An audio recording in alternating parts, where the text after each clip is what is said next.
আর GST নিয়ে আজকে কেউ কেউ বড় বড় ভাষণ দিচ্ছেন, আমি একটা কথাই বলি, এই যে ইন্স্যুরেন্সের থেকে টাকা, এই জিএসটি কমানো না থাকা, এটা ফার্স্ট চিঠি আমি লিখি এবং বিভিন্ন সাধারণ ডাক থেকে শুরু করে বিভিন্ন জিনিসের ওপরে জিরেতে ট্যাক্স, হিরেতে মুক্ত। হিরেতে ট্যাক্স নেই, জিরেতে ট্যাক্স। মানুষের খুব কষ্ট হচ্ছিল, কিন্তু এর জন্য ক্রেডিট কার্ড জানেন যারা ভাষণ দিচ্ছে তাদের নয়, ক্রেডিট হচ্ছে রাজ্যে। এর জন্য আমাদের রাজ্যের কত লোকসান হচ্ছে জানেন?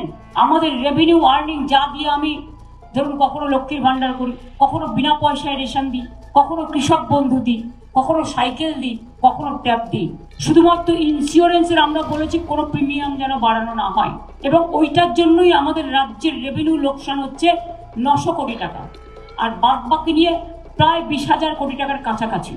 কেন্দ্রীয় সরকারের কোনো কন্ট্রিবিউশন নেই ভাষণ দেওয়া ছাড়া। টাকাটা কেটেছে রাজ্যের জিএসটি থেকে, তার জন্য আমার দুঃখ নেই। সাধারণ মানুষের কাজটা হচ্ছে, এটা আমি খুশি, কিন্তু এর জন্য স্টেটকে কোনো কম্পেনসেশন দেওয়া হয়নি।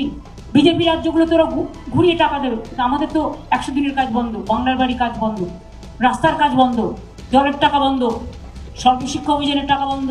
ক্রেডিট রাজ্যে, আমার রাজ্যের মানুষ যে বেনিফিট পাবে তার জন্য 20,000 কোটি টাকা আমাদের রেভিনিউ লস হচ্ছে।